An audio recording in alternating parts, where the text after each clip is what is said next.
बिस्मिल्लाहिर्रहमानिर्रहीम अस्सलाम वालेकुम and welcome to life in UK with Umme Harim. Visa categories कौन कौन सी अभी भी हैं जिसमें आप डिपेंडेंट्स को लेके आ सकते हैं, या अगर आपका वीज़ा इन प्रोसेस है या आप वीज़ा अप्लाई करने वाले हैं वर्क परमिट का, तो आप क्या अपने डिपेंडेंट्स को साथ लेके आ सकते हैं? क्या आपके डिपेंडेंट्स अलाउ हैं? तो आज मैं आपको इस वीडियो में यही बताने वाली हूँ कि आप कौन-कौन से वीज़ा कैटेगरी में अपने डिपेंडेंट्स को साथ लेके आ सकते हैं और कौन-सी कैटेगरी में, कौन-सी वीज़ा कैटेगरी में आपके डिपेंडेंट्स बैन कर दिए गए हैं, यानी आपके डिपेंडेंट्स अलाउ नहीं होंगे।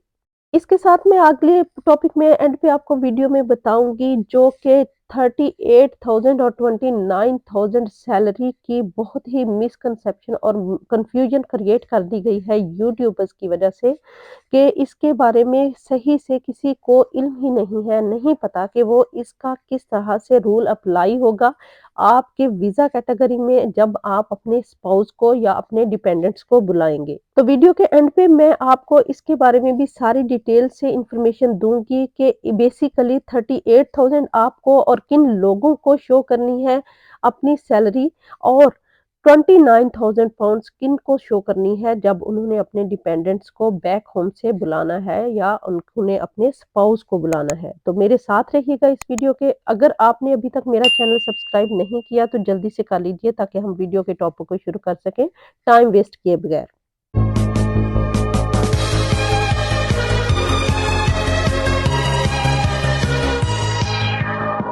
तो बात हो रही थी कि वो कौन-सी वीज़ा कैटेगरीज़ हैं जिसमें अभी भी आप अपने डिपेंडेंट्स को साथ लेके आ सकते हैं, या अगर आपकी फ़ाइल इन प्रोसेस हो या आपने वीज़ा भी अप्लाई करना हो और आप अपने डिपेंडेंट्स को साथ लेके आना चाहते हो, तो क्या आप लेके आ सकते हैं? तो आज इसी बारे में बात करने से पहले मैं आपसे थोड़ी-सी अपनी पिछली वीडियो के बारे में बात करूँगी जो कि है कॉज़ लेटर के बारे में। कॉज़ लेटर मैंने बताया था कि होम ऑफिस ने इश्यू करने शुरू कर दिए हैं।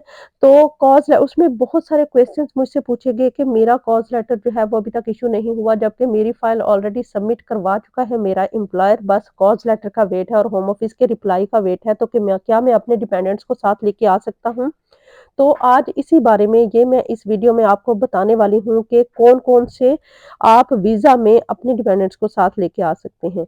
तो चलते हैं जी, सबसे पहले है जी स्टूडेंट पे बात कर लेंगे हम। स्टूडेंट वीज़ा पे अब डिपेंडेंट्स बिल्कुल भी अलाउ नहीं है, माँ-सिवाय उसके कि जब आप पीएचडी या कोई पोस्ट ग्रेजुएट या कोई रिसर्च बेस्ड आप ऐसी एजुकेशन में यहाँ पे वीज़ा अप्लाई करें उस स्टडीज़ के लिए, तो उसमें आपके डिपेंडेंट्स, आपके स्पाउस आपके अलाउ है। लेकिन आप स्टूडेंट वीज़ा पे अगर आते हैं या मास्टर्स प्रोग्राम वगैरह में या फिर आप ग्रेजुएशन प्रोग्राम्स में आते हैं, तो उसमें आपके डिपेंडेंट्स अलाउ नहीं है, डिपेंडेंट्स बंद कर दिए गए हैं। तो सेकंड कैटेगरी है स्किल्ड वर्कर वीज़ा की, तो उसमें आपके डिपेंडेंट्स आपके साथ अलाउ हैं, आप किसी वक़्त भी अपने डिपेंडेंट्स लेके आ सकते हैं, उसमें आपके बैन नहीं है। स्किल्ड वर्कर में आप आईटी के स्पेशलिस्ट हो सकते हैं, आप फाइनेंस और या मैनेजमेंट टाइप की लेवल की जॉब्स के हवाले से ये बात की जा रही है, या फिर वो स्किल्स जैसे अगर आप किसी रेस्टोरेंट में शेफ़ वगैरह हैं,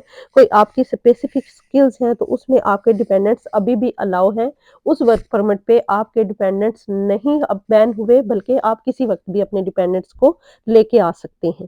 तो नेक्स्ट कैटेगरी है health and care work permit की। हेल्थ एंड केयर वीज़ा पे आपके डिपेंडेंट्स अभी अगर आप वीज़ा डालें उनके, अभी अगर आप एप्लीकेशन सबमिट करवाते हैं, तो आपके डिपेंडेंट अलाउ हैं अनटिल अप्रैल।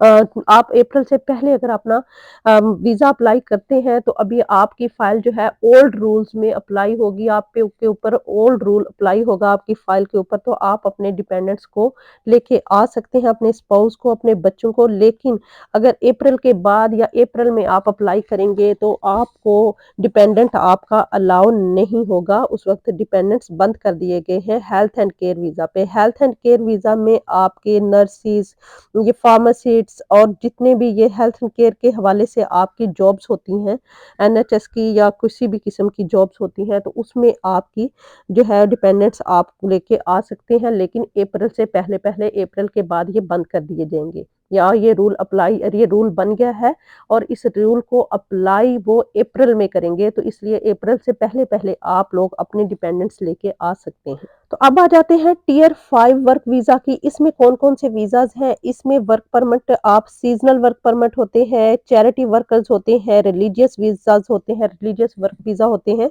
इसमें आपके डिपेंडेंट्स आपके साथ अलाउ हैं, आप इसमें भी डिपेंडेंट्स लेके आ सकते हैं। तो ओवरऑल अगर देखा जाए तो आप सिर्फ़ 2 कैटेगरीज़ ऐसी हैं, एक स्टूडेंट्स और दूसरे हेल्थ एंड केयर जिन पे आपके डिपेंडेंट बंद हैं। स्टूडेंट्स पे तो 31st ऑफ जनवरी से आपके डिपेंडेंट्स बंद हो चुके हैं।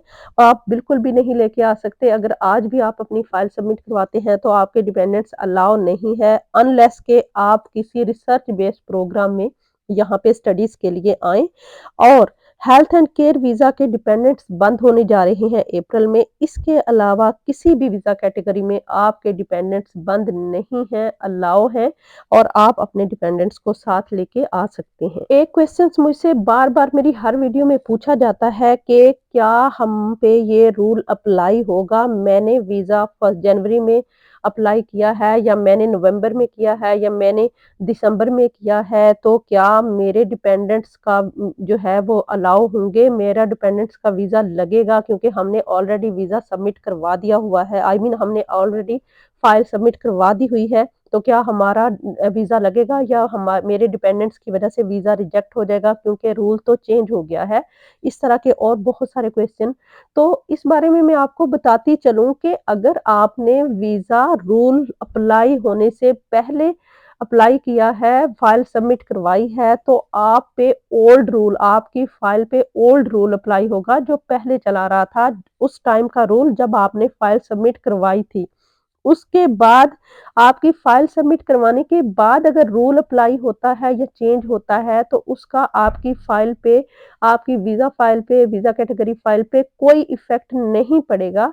तो ये बात आप क्लियर कर लें कि आपका वीज़ा अगर आपने पहले लगवाया है, फाइल जमा करवाई है, तो आपका, आपके डिपेंडेंट्स का, आपके बीवी-बच्चों का सबका वीज़ा लगेगा। तो अब आ जाते हैं एक अहम टॉपिक जो कि सैलरी से रिलेटेड है जिसमें बहुत सारी कन्फ्यूजन है। 38,000, 29,000, 27,000 पता नहीं लोग क्या-क्या बात कर रहे हैं इस बारे में। तो मैं आपको बताती चलूँ कि 38,000 सैलरी पहले ऋषि सोनक ने जो की थी, वो अनाउंस की थी, वो किन लोगों के लिए थी और किन लोगों के लिए अभी भी है। और 29,000 सैलरी जो कम की थी, डिक्रीज़ करके उनको कम कर दिया गया था अपने स्पाउस को, अपने डिपेंडेंट्स को बुलाने के लिए कि मिनिमम सैलरी उनकी इतनी होनी चाहिए, वो किन लोगों पे अप्लाई होगी।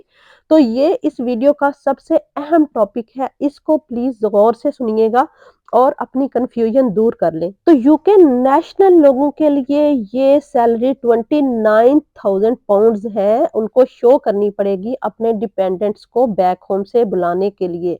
ख़ास तौर पे ये उन लोगों के लिए है जो यहाँ पे जो ब्रिटिश हैं, जिनके ब्रिटिश पासपोर्ट्स जो बन गए हैं, जिनको मिल चुके हैं, या फिर यहाँ पे जो बोर्न हैं और उनके पेरेंट्स या वो लोग पीछे से बैक होम से शादियाँ करते हैं और उनके स्पाउस के लिए बेसिकली ये सैलरी 29,000 पाउंड है, वो लोगों पे ये अप्लाई होगी, ना कि उन लोगों के लिए जो अभी नए यूके में आए हैं, तो वो अपना 29,000 शो करके तो अपने स्पाउस को बुलाएँगे या अपने बीवी बच्चों को बुलाएँगे या अपने हस्बैंड को बुलाएँगे, नहीं।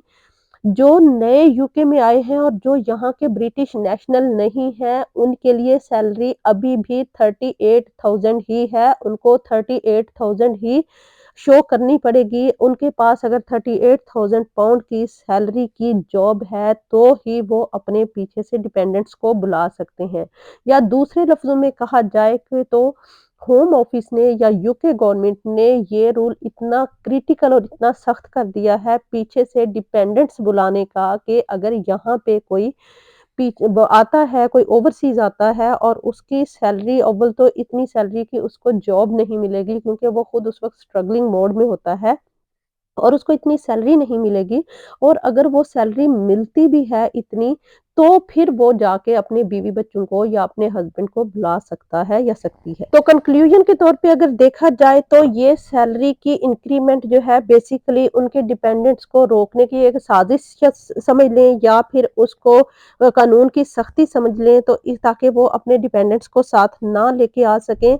लेकिन अगर ओवरऑल देखा जाए तो स्टूडेंट्स के लिए अभी अब फ्लेक्सिबिलिटी है, क्योंकि स्टूडेंट्स मोस्टली सिंगल आते हैं, जो सिंगल लोग स्टूडेंट्स आते हैं या वर्क परमिट में आते हैं, तो उनका यहाँ पे सेटल होना कदरे ईज़ी है एज़ कम्पेयर टू उन लोगों के जो यहाँ पे फैमिली के साथ आते हैं, क्योंकि यहाँ पे इतनी सैलरी की एक तो जॉब नहीं मिलती और दूसरा बीवी बच्चों के साथ गुज़ारा करना मुश्किल हो जाता है। रही स्टूडेंट की बात, अगर तो स्टूडेंट्स या वर्क परमिट वाले सिंगल आते हैं, तो उनको कम से कम 2 साल का टाइम मिल जाता है अपने आप को सेटल करने का, अपने आप को स्टेबल करने का यहाँ पे और कोई हाथ पाँव मार के वो कोई अच्छा वर्क परमिट भी ढूँढ लेते हैं या फिर अच्छी जॉब्स भी ढूँढ लेते हैं। उसके बाद अगर वो अपने डिपेंडेंट्स को या अपने फैमिली को बुलाते हैं, तो फिर उसके हिसाब से आगे हो सकता है कोई रूल्स में भी फ्लेक्सिबिलिटी आ जाए, कोई रिलैक्सेशन आ जाए, तो उससे जो है वो उनकी सेटलमेंट की तरफ उनकी जो है रास्ता आसान हो सकता है। लेकिन अभी इस वक़्त अगर आज के रूल के हिसाब से बात की जाए, तो इस वक़्त यहाँ पे आना डिपेंडेंट्स के साथ बहुत ही ज़्यादा मुश्किल हो गया है।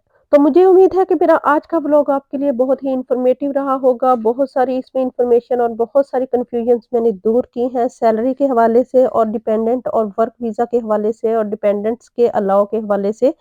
तो आज की वीडियो अगर अच्छी लगी है तो चैनल को सब्सक्राइब कर लीजिए, वीडियो को लाइक और शेयर ज़रूर कीजिएगा और कमेंट्स बॉक्स में एज़ यूजुअल जैसे कि आप पहले भी क्वेरीज़ अपनी पूछते हैं, अपने सवालात पूछते हैं, पूछते रहिएगा और मैं उनके जवाब के लिए आपके लिए नए से नए व्लॉग्स बनाती रहूँगी।